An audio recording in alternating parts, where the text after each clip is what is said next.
Bene data bakundwa b'umwami Yesu Kristo, mwese abakurikira izi nyigisho tubahaye ikaze mu biganiro bya Saveur Divine. Ibi biganiro mu bitegurirwa n'abavugabutumwa bwiza batandukanye, akaba ari umuhamagaro ugendera ku ijambo ry'Imana byanditse mu gitabo cy'ubutumwa bwiza uko bwanditswe na Matayo ibice 24 umurongo wa 14. Kandi ubutumwa bwiza bw'ubwami buzigishwa mu isi yose ngo bube ubuhamya bwo guhamiriza amahanga yose, nibwo imperuka izaherako ize. Ibi biganiro mubikurikira ku channel ya YouTube yitwa Saveur Divine. Tubifurije kugubwa neza. Imana Data ari nayo So ibaha umugisha.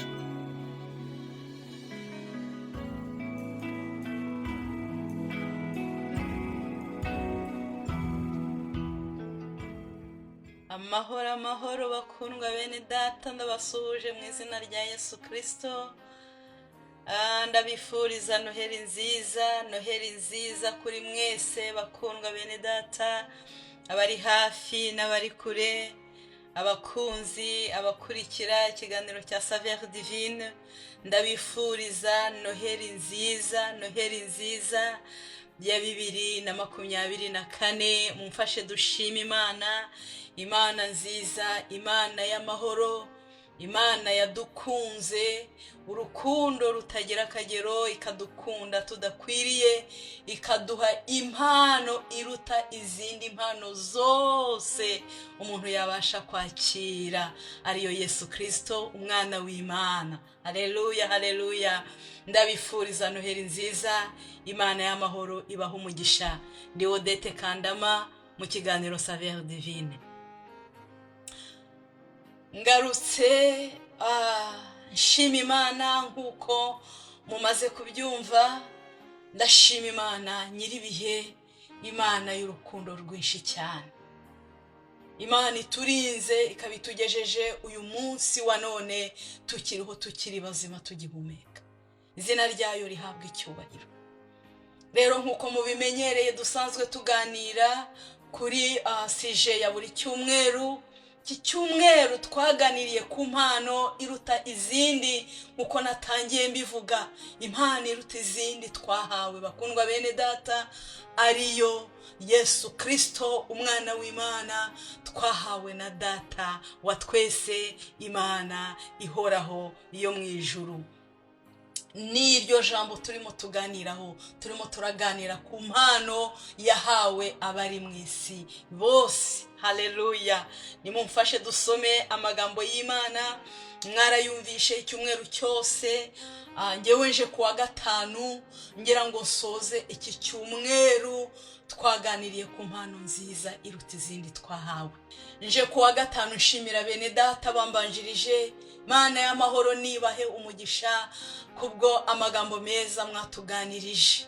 Nanjye rero ndaje kugira ngo nsoze iki cyumweru, ariko nta rindi jambo mfite ryo kuvuga uretse kubabwira ko nshima Imana kubw'impano nziza twahawe n'Imana Data wa twese, impano iruta izindi, impano yitwa Yesu Kristo, impano y'agakiza.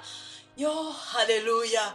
Yesu Kristo twahawe nk'impano, niwe gakiza, niwe agakiza kacu kabonerwamo, kandi niwe gakiza kacu, kandi niwe mahoro yacu, kandi niwe byiringiro byacu. Bibiliya ivuga ngo azitwa igitangaza, umwami w'amahoro, Data wa twese uhoraho. Haleluya. Reka dusome amagambo y'Imana yanditse mu butumwa bwiza bwa Yesu Kristo uko bwanditswe na Yohana. Turasoma ibice byaho ni 3, ni amagambo tumenyereye cyane, benshi twafashe no mu mutwe. Ni ibice byaho 3 n'umurongo waho wa 16. Mureke tuhasome. Anditswe ngo kuko Imana yakunze abari mu isi cyane, byatumye itanga umwana wayo w'ikinege, kugira ngo umwizera wese atarimbuka, ahubwo ahabwe ubugingo buhoraho. Kongereho na 17, kuko Imana itatumye umwana wayo mu isi gucira abari mu isi ho iteka, ahubwo yabikoreye kugira ngo abari mu isi bakizwe nawe. Imana ishimwe. Reka twongereho amagambo yanditse nanone mu rwandiko rwa mbere rwa Yohana uyu muntu witwa Yohana ni wa mwigishwa Yesu yakundaga, niko Bibiliya igitubwira ngo yahoraga aryamye mu gituza cya Yesu. Rero yabaye mu rukundo rwa Yesu arubamo cyane, bituma avuga urukundo. Nusoma ubutumwa bwiza uko Yohana yabwanditse, avuga urukundo cyane. Nusoma inzandiko 3 yanditse, uzasanga avuga mu rukundo, uko yabaye mu rukundo. Umuntu nyine ajya avuga ibyo yabayemo. Rero mu rwandiko rwe rwa mbere ibice byaho 4 n'umurongo wa 19 handitswe ngo turayikunda kuko ariyo yabanje kudukunda. Imana ihabwa icyubahiro.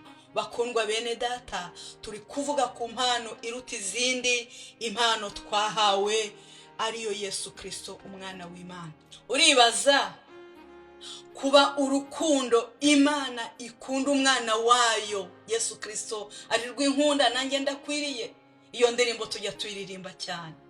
Kandi urwikunda umwana wayo, jye nirw'inkunda ndakwiriye. Nari umugome nukwimpa Yesu ngo ambambirwe ku musaraba. Mubo yacungu jayo maraso, nzi yuko nanjye ndimo nzajya ndirimba urwo rukundo ndukwize mu isi yose. Haleluya. Urw'Imana ikunda umwana wayo Yesu Kristo w'ikinege, nirwo nanjye inkunda, nirwo igukunda tudakwiriye. Imana yaradukunze, yakunze jewe nawe, yakunze abari mu isi bose, hanyuma ngo bituma itanga umwana wayo w'ikinege, ngo kugira ngo umwizera wese atazarimbuka, ahubwo ahabwe ubugingo buhoraho. Ngufitiye inkuru nziza mukundwa mwene data, nuko niwizera Yesu uzahabwa ubugingo buhoraho.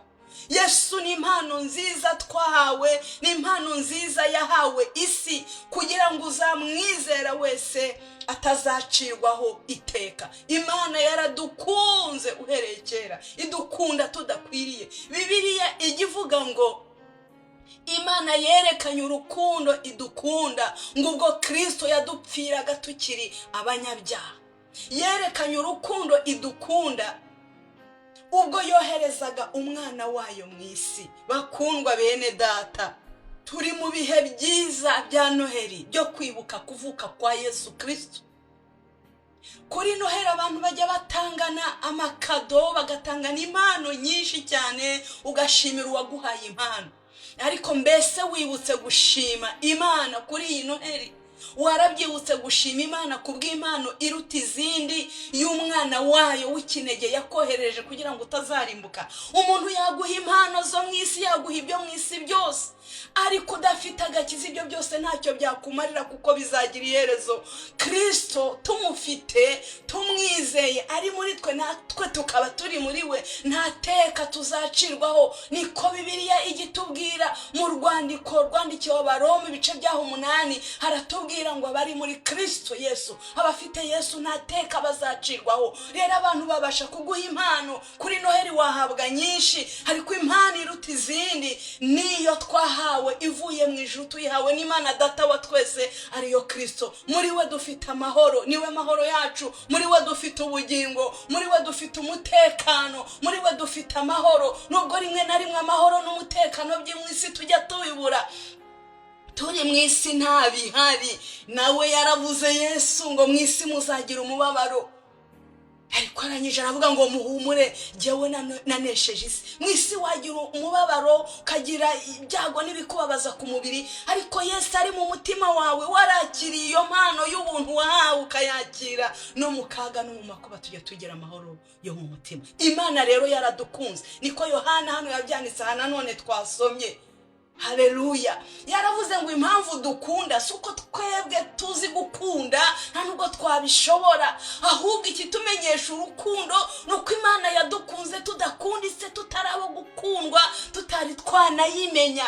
Ariko Imana iradukunda, yerekana urukundo idukunda, iduha Yesu ngo nitumwizera tutazarimbuka. Rero iyo dukunze, dukunda kubera ko ariyo yabanje kudukunda. Iyi mpano y'agakiza ari we Yesu Kristo twahawe. Ndaguhendahenda ngo umwakire, wakire iyi mpano. Usoze uyu mwaka wa 2024 wakiriye impano nziza y'ubuntu iruta izindi mpano zose wakwakira. Iyi mpano yitwa Yesu Kristo. Nyamune kuyakire maze userebretinge Noheri nziza. Noheri yacu ni Yesu. Umva uko umuririmbyi yaririmbye, haravuga ngo Noheri nziza, Noheri nziza, nimuze twese tuyiririmbe, niyitwibutsa agakiza kacu. Noheri nziza ni Yesu. Noheri nziza dufite twahawe ni Yesu.